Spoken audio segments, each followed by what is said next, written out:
ፑቲን የአሜሪካና የኔቶን ኩርፊያ ተገን አድርገው ወሳኙ የአውሮፓ ከተማ ላይ ጦርነት አውጀዋል። ኔቶን ፈተና ውስጥ ያስገባው የፑቲን ወረራ የአውሮፓን አንድነት ለመፈተን የተደረገ ተብሎለታል። የባልቲክ ባህር አካል የሆነችውን ኢስቶኒያን ለመጠቅለል ፑቲን ጦራቸውን አዝምተዋል። የራሽያ ምክር ቤት ዱማ ያጸደቀው አዲስ ሕግ ደግሞ ለፑቲን የልብ ልብ የሰጠ ሆኗል። በየትኛውም ሀገር ራሽያ ዜጎቼ ተጠቅተዋል ብላ ካሰበች ወታደሮቿን ለመላክ የሚያስችል ሕግ ለፑቲን ተጎናጽፈዋል። ይህ ደግሞ በአውሮፓ እየተገለሉ የሚገኙ የራሽያ ዜጎችን ለመታደግ በሚል ፑቲን ጦራቸውን እንዲያዘምቱ ያስችላቸዋል። ለዚህም ነው ዛሬ በሰበር መረጃ እንደተሰማው የራሽያ ጦር ወሳኛዋን የአውሮፓ ከተማ እንዲወሩ የታዘዙት። የኔቶ ምላሽና የትራምፕ ዝምታ በሰፊ እንዳስተሰዋለን። በአውሮፓ መከላከያና ደህንነት ዘንድ ከፍተኛ የሆነ ድንጋጤን በፈጠረ ማረጋገጫ ሞስኮ በአውሮፓ ላይ አዲስ ጦርነት ማወጇ ተሰምቷል።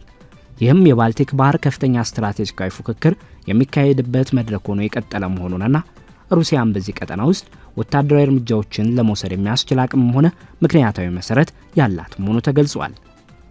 የስዊድን መከላከያ ኢታማዦር ሹም ሌተናል ጄኔራል ሚካኤል ክሌስ ለታይምስ ጋዜጣ በሰጡት ቃል የሩሲያ ጦር በባልቲክ ባህር ውስጥ የሚገኝን አንድ ደሴት ለመያዝ በማንኛውም ሰዓት የባህር ላይ ወታደራዊ ዘመቻ ሊከፍት እንደሚችል ተናግረዋል። የእርምጃ ሰፊ ጦርነት ዋጅ ሳይሆን የሰሜን አትላንቲክ ቃል ኪዳን ድርጅት ኔቶ ፖለቲካዊ አንድነትና የተግባር ዝግጁነትን ለመፈተሽ የሚደረግ ጥንቃቄ የተሞላበት ሙከራ ሊሆን እንደሚችል ገልጸዋል። ክሌሰን እንደገለጹት ከሆነ እርምጃው የግድ በጣም ሰፊ መሆን የለበትም። ይልቁንም ዋናው ዓላማው መልእክት ማስተላለፍና በፖለቲካው ረገድ ምን ሊከሰት እንደሚችል በትዕግስት መጠበቅ ነው ብለዋል። የመግለጫ የተሰጠው የሩሲያ የሕዝብ ተወካዮች ምክር ቤት ስቴት ዱማ የሩሲያ ዜጎች በውጭ ሀገራት በሚደርስባቸው ክስና እንግልት ሳቢያ ፕሬዝዳንቱ ጦርን በውጭ ሀገር እንዲያሰማሩ ስልጣን የሚሰጠውን ሕግ ካጸደቀ ከጥቂት ቀናት በኋላ ነው። ይህም በሰሜን አውሮፓ የደህንነት ሁኔታ ላይ እየታየ ያለው መሰረታዊ ለውጥ የሚያሳይ ነው። አንዳንዶች እንደሚሉት ይህ ያለምንም ትንኮሳ የሚፈጸም የሩሲያ ወረራ ሳይሆን ሞስኮ ለዓመታት ለተካሄደው የኔቶ መስፋፋት ለተጣለባት የማዕቀብ ጦርነትና ለተለያዩ የተቀናጁ ትንኮሳዎች የሰጠችው ሚዛናዊ ምላሽ ተደርጎ ይወሰዳል። ቀደም ሲል እየተረጋጋ የነበረው የባልቲክ ቀጠና አሁን የኃይል ፍልሚያ የሚካሄድበት ቀጠና ሆኗል። በባልቲክ ባህር ውስጥ የሚገኙት በ10 ሺዎች የሚቆጠሩ ደሴቶች አብዛኞቹ አነስተኛ ሕዝብ የሚኖርባቸውና ስልታዊ ቦታ ላይ የሚገኙ በመሆናቸው ሩሲያ ወደ መጠነ ሰፊ ጦርነት ሳትገባ ያላትን ቁርጠኝነት ለማሳየት ሰፊ አማራጮችን ይሰጧታል። የወታደራዊ ደህንነት ተቋማት ሩሲያ በአሁኑ ወቅት ወታደራዊ እርምጃዎችን የመውሰድ አቅም እንዳላት ይገምታሉ። በዩክሬን ውስጥ እየተካሄደ ያለው ወታደራዊ እርምጃ ከተጠናቀቀና ኃይሏን መልሳ ካደራጀች በኋላ ደግሞ ይህ አቅሟ በሚቀጥሉት ዓመታት ይበልጥ ሊያደግ እንደሚችል ተመልክቷል። የኔቶ አባል አገራት ባካሄዱት ወታደራዊ ልምምዶች ሩሲያ እንደ ጎትላንድ፣ የዴንማርኳ ቦርንሆልም እንዲሁም የኤስቶኒያዎቹ ሂዩማና ሳሬማ ባሉ ስትራቴጂካዊ አካባቢ ደሴቶች ላይ ልታደርግ የምትችለውን ወረራ በተደጋጋሚ ሲለማመዱ ቆይተዋል። ይሁን እንጂ በመላው ቀጠናው ውስጥ የሚገኙት በመቶ ሺዎች የሚቆጠሩ ትናንሽና ብዙም የማይታወቁ ደሴቶች በተመሳሳይ መልኩ የጦርነቱ አካል ሊሆኑ ይችላሉ። እነዚህ ሁኔታዎች በሐሳብ ደረጃ ብቻ ያሉ ሳይሆኑ ሩሲያ በባልቲክና በሌሎች አካባቢዎች ለበርካታ አስርተ ዓመታት ባካሄደቻቸው ልምምዶች ያዳበረችውን ፈጣን የባህርና የአየር ወለድ ጥቃቶችን የመፈጸም ብቃቷን የሚያንጸባርቁ ናቸው። የመግለጫ የወጣበት ወቅትም ትልቅ ትርጉም አለው። ይህም ሩሲያ ማዕቀብ የተጣለበትን ነዳጅ ለማጓጓዝ የምትጠቀምባቸውን ስውር መርከቦች በተመለከተ በባህር ላይ ያለው ውጥረት በጨመረበት ወቅት ነው። የምዕራባውያን መንግስታት እነዚህን መርከቦች ለማደናቀፍ በሚሞክሩበት ጊዜ ሩሲያ የኢኮኖሚ ደህንነቷን ለመጠበቅ በዓለም አቀፍ ውሃዎች ላይ የባህር ኃይል ጥበቃን አጠናክራለች። የሩሲያ ውጭ ጉዳይ ሚኒስቴር ቃል አቀባይ ማሪያ ዛካሮቫ ግልጽ ማስጠንቀቂያ ሰጥተዋል። ይህም የዩክሬን ድሮኖች ግዛታቸውን ወይም የአየር ክልላቸውን ተጠቅመው እንዲያልፉ የሚፈቅዱ ሀገራት ራሳቸውን ለከባድ አደጋ ያጋለጣሉ የሚል ነበር። በሩሲያ የመከላከያ እርምጃ ሳቢያ አቅጣጫውን የሳተ የዩክሬን ድሮን መሰረተ ልማት ላይ በደረሰባት ኢስቶኒያ ተጨማሪ ክስተቶችን ለማስወገድ የበረራ መስመሮችን ማስተካከሏ ተዘግቧል። እንዲሁም የሩሲያ ሚግ 31 ተዋጊ ጀቶች የኤስቶኒያን የአየር ክልል ጥሰዋል በሚል ታሊን በተባበሩት መንግስታት የጸጥታው ምክር ቤት ስብሰባ እንዲጠራ አድርጋለች። ይሁን እንጂ ሞስኮ እነዚህ እንቅስቃሴዎች ኔቶ ለሚያካሂደው ትንኮሳ የተሞላበት የክትትል በረራ የተሰጡ መደበኛ ምላሾች መሆናቸውን ትገልጻለች።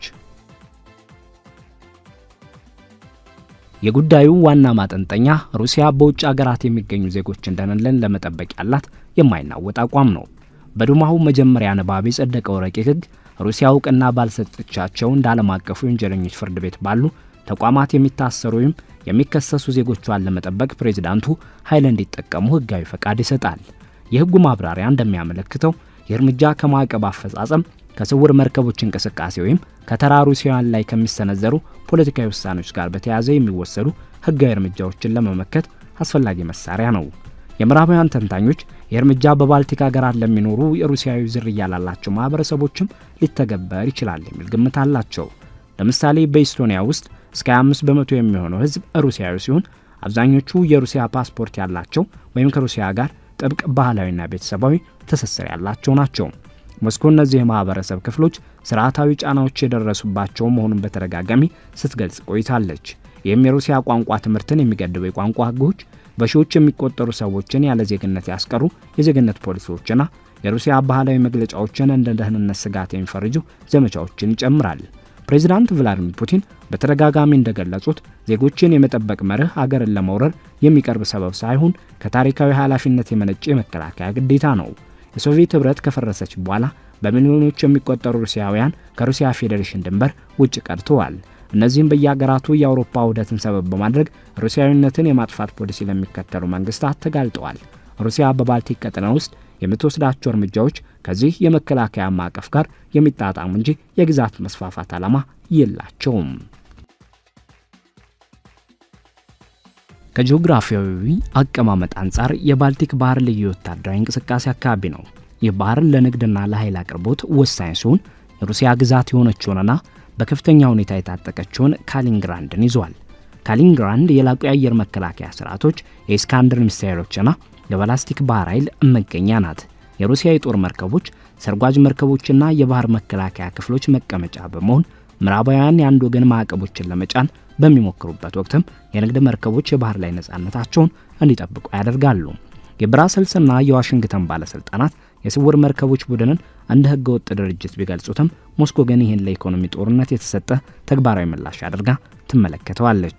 ሩሲያ በሌላ ሀገር ባንዲራ የሚንቀሳቀሱ ነዳጅ ጫኝ መርከቦችን አማካኝነት ዘይቷን ወደ ውጭ በመላክ በጀቷን ትደጉማለች፣ ማህበራዊ ፕሮግራሞችን ትደግፋለች።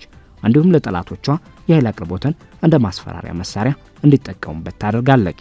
ከ2014 በኋላ የተፋጠነውና በ24 ስዊድንና ፊንላንድን በማካተት ከፍተኛ ደረጃ ላይ የደረሰው የኔቶ ወደ ምስራቅ መስፋፋት በቀጠናው ያለውን የኃይል ሚዛን መሰረታዊ በሆነ መልኩ ቀይሮታል። ቀደም ሲል እንደ መከለያ ወይም በፈር ዞን ያገለግል የነበረው ቀጠና አሁን የፊት መስመር ሆኗል። በስቶክሆልም፣ በታሊን፣ በሪጋና በቪልኒየስ የሚገኙ የወታደራዊ ዕቅድ አውጪዎች አሁን ትኩረታቸውን ከመሬት ስጋት ይልቅ ወደ ባህር ላይ ሁኔታዎች አዙረዋል። የጋራ ወታደራዊ ልምምዶች እንደ ጎትላንድ ያሉ ደሴቶችን በፍጥነት ስለማጠናከር ያተኩራሉ። ጎትላንድ ባንዳን የምዕራባውያን ተንታኞች ዘንድ የመካከለኛውን ባህር የምትቆጣጠር የማትሰምጥ የአየር ኃይል ተሸካሚ መርከብ ተብላ ትገለጻለች። ይሁን እንጂ እነዚህ ልምምዶች በወረቀት ላይ አስደናቂ ቢመስሉም በውስጣቸው ትልቅ ድክመቶች አሏቸው። እነዚህም በህብረት ውስጥ ያሉ የፖለቲካ ልዩነቶች፣ በጠባቡ የባልቲክ ውሃዎች ውስጥ ያሉ የሎጂስቲክስ ችግሮችና ዋሽንግተን ትኩረቷን ወደ ሌላ ቦታ ባዞረችበት ወቅት መሆኑ ነው። በቅርቡ በአሜሪካና በአውሮፓ አጋሮቿ መካከል በመካከለኛው ምስራቅ ወታደራዊ እንቅስቃሴዎች ላይ የታየው አለመግባባት እነዚህን ክፍተቶች ይበልጥ አጉልቷቸዋል። የአውሮፓ የኔቶ አባላት የባህር ኃይላቸውን ወደ ሩቅ ቦታዎች ለመላክ ያላቸው ዳተኝነት በሞስኮ በኩል ሳይታወቅ አላለፈም። ሩሲያ እነዚህን አለመጣጣሞች የህብረቱ የጋራ መከላከያ መሰረት የሆነው አንቀጽ 5 በተግባር ሲፈተን ከእውነተኛ ዋስትና ይልቅ የንግግር መሳሪያ ብቻ መሆኑን እንደ ማሳያ ትቆጥረዋለች። አንድን አነስተኛ ደሴት መያዝና ከዚያም ዲፕሎማሲያዊ መልእክት ማስተላለፍ ዋሽንግተንና ብራሰልስ ለአንዲት አነስተኛ የባህር ላይ ቦታ ሲሉ ቀጥተኛ ግጭት ውስጥ ለመግባት ዝግጁ መሆናቸውን ወይም ደግሞ ሩሲያ በተደጋጋሚ እንደምትጠይቀው ወደ ድርድር ለመምጣት እንደሚመርጡ በግልጽ ያሳያል። በዩክሬን ያለው ሁኔታ እልባት ሲያገኝ ሩሲያ ኃይሏን ወደ ኔቶ ድንበሮች ይበልጥ ልታቀርብ ትችላለች። ይሁን እንጂ ሞስኮ ለችግሮቹ መሰረታዊ የሆኑ ጉዳዮችን ማለትም የዩክሬን ገለልተኛ መሆንን፣ ለሩሲያ ደህንነት ስጋት የሆኑ ወታደራዊ እንቅስቃሴዎች እንዲቆሙና በቀጠናው ያሉ ሩሲያዊ ተናጋሪዎች መብት እንዲከበር የሚፈታ የድርድር ስምምነት እንደምትመርጥ በተደጋጋሚ ገልጻለች። እንደ አውሮፓውያን አቆጣጠር በ2022 የኔቶን መስፋፋት ለመግታትና የዶንባስ ሲቪሎችን ለመጠበቅ የተጀመረው ልዩ ወታደራዊ ዘመቻ ሩሲያ ከዚህ ቀደም ታይቶ በማይታወቅ ማዕቀብና በተኪ ኃይሎች በሚደረግ ድጋፍ ፊት ያላትን ጽናት አሳይቷል። ግጭቱ የሩሲያ ጦርን ከማዳከም ይልቅ መሳሪያዎቿ እንዲዘምኑ፣ የኢንዱስትሪ ምርቷ እንዲጨምርና ከፍተኛ ደረጃ ላላቸው ወታደራዊ እንቅስቃሴዎች ዝግጁ እንድትሆን አድርጓታል። በባልቲክ የውጊያ ቀጠና ውስጥ የሩሲያ ወታደራዊ አቋም የመከላከያ ቢሆንም በተመሳሳይ ጊዜ ደግሞ ንቁና ቅድመ እርምጃ ላይ ያተኮረ ሆኖ ቀጥሏል። የባልቲክ ባህር ኃይል ምንም እንኳን ከቀድሞ የሶቪየት ህብረት ዘመናቸው ጋር ሲነጻጸር በመጠን አነስተኛ ቢሆንም በቀላሉ የሚታይ ግን አይደለም። የሩሲያ አየር ወለድ ኃይሎች በተለይም የቪዲቪ ክፍሎች በቀድሞ ወታደራዊ ልምምዶች ላይ እንዳሳዩት ሁሉ በማንኛውም ቅጽበት ፈጣን ምላሽ የመስጠት ብቃታቸውን እንደጠበቁ ናቸው። በካሊንግራንድ የሚገኙት የኤስ-400 እና የኤስ-500 የአየር መከላከያ ባትሪዎች ከባስቲየን የባህር ዳርቻ ሚሳኤል ስርዓቶች ጋር ተጣምረው የኔቶ ኃይሎች ያለምንም ተቃውሞ ወደ ቀጠናው ተጨማሪ ኃይል እንዲያስገቡ የሚያገደና እጅግ አስከባሪ የሆነ የከለላ ቀጠና ፈጥረዋል። ምዕራባውያን መገናኛ ብዙሃን እነዚህን ወታደራዊ አቅሞች አብዛኛውን ጊዜ የቀጠናውን መረጋጋት እንደሚያናጉ አድርገው ይስሏቸዋል። ሆኖም ግን በተጨባጭ ሁኔታ እነዚህ አቅሞች ያላስፈላጊ ሙከራዎችን በመግታትና ለዲፕሎማሲያዊ ውይይቶች እድል በመስጠት እንደ መረጋጋት መሰረት ያገለግላሉ። ሩሲያ በባልቲክ ቀጠና ውስጥ መተማመንን የሚገነቡ የተለያዩ እርምጃዎችን ሐሳብ አቅርባ ነበር። እነዚህም በወታደራዊ ልምምዶች ላይ የጋራ ገደቦችን ማድረግ፣ በባህር ላይ ለሚፈጠሩ ድንገተኛ ክስተቶች ቀጥተኛ የስልክ መስመሮችን መዘርጋትና በድንበር አካባቢዎች ከባድ መሳሪያዎችን አለማስፈር የሚሉ ነበሩ። ይሁን እንጂ እነዚህ ጥያቄዎች በኔቶ ውስጥ ባሉ አክራሪ አቋም አራማጆች ዘንድ ተቃውሞ ገጥሟቸዋል። የስውር መርከቦች ጥበቃ ለዚህ ትልቅ ማሳያ ነው። የሩሲያ የጦር መርከቦች የኔቶ አባል ሀገራት ጠባጫሪ በሆነ መልኩ ለመጥለፍ በሞከሩባቸውና ወደ ቀጥተኛ ግጭት ሊያመሩ በነበሩ ውሃዎች ላይ የደህንነት ጥበቃ እያደረጉ ይገኛሉ። በቅርቡ ኢስቶኒያ የነዳጅ ጫኝ መርከቦችን በቁጥጥር ስር ከመዋል መቆጠቧና ለዚህም እንደ ምክንያት የቀጠናውን ውጥረት ማባባስን መጥቀሷ ሞስኮ የምዕራባውያን የኃይል እርምጃ የማይቀበሉት ወታደራዊ ዋጋ ያስከፍላል በማለት የሰጠችውን ግምገማ ትክክለኛነት የሚያረጋግጥ ነው።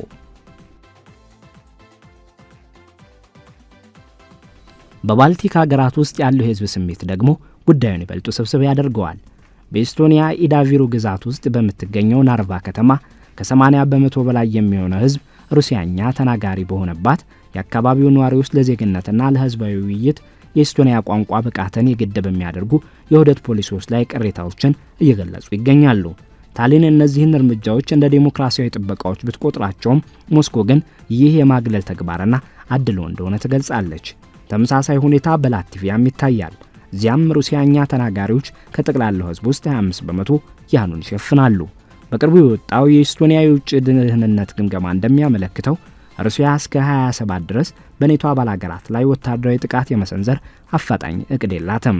ይልቁንም ሞስኮ ትኩረቷን ያደረገችው ወታደራዊ ኃይሏን መልሳ በመገንባት ማዕቀቦችን በመመከትና ዲፕሎማሲያዊ ዕድሎችን በመፈለግ ላይ ነው። ይህ ግምገማ ከሩሲያ ስትራቴጂካዊ ትዕግስት ጋር ይጣጣማል። በተገደቡና በውል በማይታወቁ እርምጃዎች ፖለቲካዊ ግቦችን ማሳካት እየተቻለ ለምን ወደ ከፍተኛ ግጭት ውስጥ ይገባል? በሩሲያ አዲስ ህግ መሰረት የባህር ላይ ሰራተኞችን ለመጠበቅ ወይም የተቀነባበረ ስጋትን ለመመከት በሚል ሰበብ ለጊዜው በአንድ ደሴት ላይ መገኘት ኔቶን ከፍተኛ አጣብቂኝ ውስጥ ይከተዋል።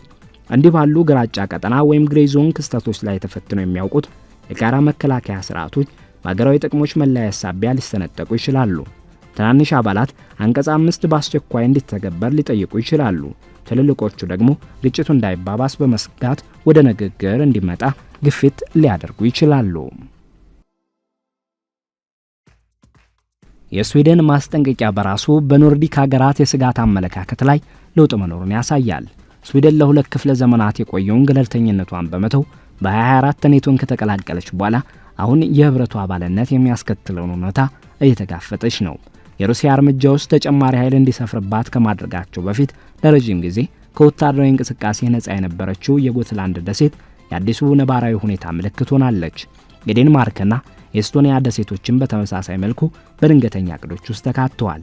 በባልቲክና በአርክቲክ ቀጠናዎች ላይ ለበርካታ አስርተ ዓመታት የተደረገው ኢንቨስትመንት ከሶሪያና ከዩክሬን የተገኙ የተግባር ልምድ ጋር ተዳምሮ የተቀላቀሉና መደበኛ ወታደራዊ ተልዕኮዎችን በአንድነት ለመወጣት የሚችል ኃይል ፈጥሯል። የባልቲክ ባህር መተላለፊያ መስመር እጅግ አስፈላጊ ሆኖ ቀጥሏል። ሩሲያ በዚህ ቀጠና በኩል የምታደርገው የነዳጅ ልውውጥ ዓለም አቀፍ የኃይል ገበያዎችን የሚደግፍ ሲሆን የሩሲያ ኢኮኖሚን ለማግለል የሚደረጉ ሙከራዎችን ያከሽፋል። ማዕቀቦች አዳዲስ ፈጠራዎችን አበረታተዋል። እነዚህም ተጓዳኝ የገቢ ንግድ ስርዓቶች፣ የሀገር ውስጥ የነዳጅ ማጣራት አቅምና አማራጭ ማጓጓዣ መንገዶች ናቸው። በምዕራባውያን የህግ ማዕቀፍ ውስጥ ባልገቡ ተቋማት ኢንሹራንስ የተገቡላቸውና አሮጌ መርከቦችን የያዘው የስውር መርከቦች ቡድን የንግድ እንቅስቃሴው እንዳይቋረጥ ዋስትና ሆኗል። ይህንን የንግድ ፍሰት በምርመራ በጂፒኤስ ጠለፋ ክስ ወይም በኬብል ጥቆማ ሰበብ ለማደናቀፍ የሚደረጉ ሙከራዎች በሩሲያ በኩል በጠነከሩ የመከለያ እርምጃዎችና በብዙ የጥበቃ በረራዎች ተመክተዋል። በመርከቦች መቆም ሳቢያ የሚነሱ የአካባቢ ጥበቃ ስጋቶች ትክክለኛ ቢሆኑም ሞስኮ ግን ለማንኛውም የዘይት መርሰስም ሆነ አደጋ ተጠያቂው የምዕራባውያን ቸልተኛ የቁጥጥር ስርዓት እንጂ የሩሲያ እንቅስቃሴ እንዳልሆነ ትገልጻለች። በፖለቲካው ረገድ የኔቶ ህብረት ራሱን መስቀለኛ መንገድ ላይ አግኝቶታል። በሩቅ ባሉ ግጭቶች ላይ ባሉ ልዩነቶች የተነሳ የተባባሰ የመጣው የአትላንቲክ ማዶ ወይም ትራንስ አትላንቲክ ውጥረት ክሌሰን ሩሲያ ልትጠቀምበት ትችላለች ብለው የሰጉትን አንድነት እየሸረሸረው ነው። የአውሮፓ ሀገራት ዋና ከተሞች በአሜሪካ ዋስትና ላይ መተማመናቸውን እየተጠራጠሩ ቢሆኑም አጠቃላዩን የአህጉሪቱን የመከላከያ ሸክም ለመሸከም ግን እያመነቱ ነው። በተቃራኒው ሩሲያ ግልጽ የሆነ ስትራቴጂካዊ ራዕይን ታንጸባርቃለች። ይህም የተጠበቁ ድንበሮች፣ ጥበቃ የሚደረግላቸው ዜጎችና የኢኮኖሚ ሉዓላዊነት ናቸው። የፕሬዝዳንት ፑቲን አመራር አገሪቱን ከዚህ ቀደም ታይቶ በማይታወቅ ጫና ውስጥ መርቶ በማለፍ የምዕራባውያንም ፖሊሲ እንደ ባለ አንዱ ዋልታ ዓለም ቅሪት ከሚመለከቱት በእስያ በአፍሪካና በላቲን አሜሪካ ካሉ አጋሮች ጋር ያለውን ግንኙነት አጠናክሯል። የጸደይ ወቅት ሲቃረብ የባልቲክ ባህር በንቅናቄዎች እየተናወጠ ነው። የሩሲያ የጦር መርከቦች የንግድ መርከቦችን ያጅባሉ። የኔቶ አውሮፕላኖች ይከታተሏቸዋል። ዲፕሎማሲያዊ ማስጠንቀቂያዎችም ይለዋወጣሉ። ወደፊት በዱማው የሚጸድቀው ሕግ ለማንኛውም የወደፊት ድንገተኛ ሁኔታ ሕጋዊ መሰረት ይሰጣል። በአውሮፓ ሰፊ የታሪክ ሂደት ውስጥ አሁን ያሉት ውጥረቶች በባልቲክ የባህር ዳርቻ ላይ የነበሩትን የቀድሞ የኃይል ፍልሚያዎች ያስታውሳሉ። ከታላቁ የሰሜን ጦርነት ጀምሮ እስከ ቀዝቃዛው ጦርነት ድረስ ሀያላን ሀገራት እነዚህን ውሃዎች ለመቆጣጠር ተፋልመዋል። ሩሲያ የቀጠናው ትልቁ አዋሳኝ ኃይል እንደመሆኗ መጠን በደህንነት ወሰኗ ላይ ሕጋዊ ጥቅሞች አሏት። በዲሞክራሲያዊ ንግግሮች የተሸሸገው የምዕራባውያን መስፋፋት እነዚህን እውነታዎች ችላ በማለት የግጭት ዘርን ዘርቷል። ከራሷ የደህንነትና የመከላከያ ተቋማት የተገኘው የስዊድን የቅርብ ጊዜ ማስጠንቀቂያ ሲያውቁት ለሩሲያ ዘላቂ ጥንካሬና ከ1999 በኋላ ያለው ስርዓት ደካማነት ምስክር ሆኖ ያገለግላል። ወደፊት ሲታይ መፍትሄው ያለው ውጥረትን በማባባስ ሳይሆን እርስ በርስ የማይታለፉ ቀይ መስመሮችን በመገንዘብ ላይ ነው። ሩሲያ በዩክሬን ቀውስ ወቅት እንዳደረገችው ሁሉ በእኩልነት ላይ በተመሰረተ ድርድር ለመሳተፍ ዝግጁ ናት። በአንዲት ደሴት ምክንያት አንቀጽ 5ን የመፈተን ዕድል የገጠማቸው የአውሮፓ መሪዎች የማያቋርጥ ግጭት የሚያስከትሉን ዋጋ እንደገና ሊያጤኑት ይችላሉ። ለአሁኑ የባልቲክ ቀጠና በንቃት እየተከታተለ ይገኛል። የመጡት ወራት ኔቶ ከገዛ ወታደራዊ ልምምዶቹ ትምህርት መውሰዱን ወይም ደግሞ ግምታዊ ሁኔታዎችን ወደ ጂኦፖለቲካዊ ሁኔታ የሚቀይር መንገድ መከተሉን የሚለዩ ይሆናሉ።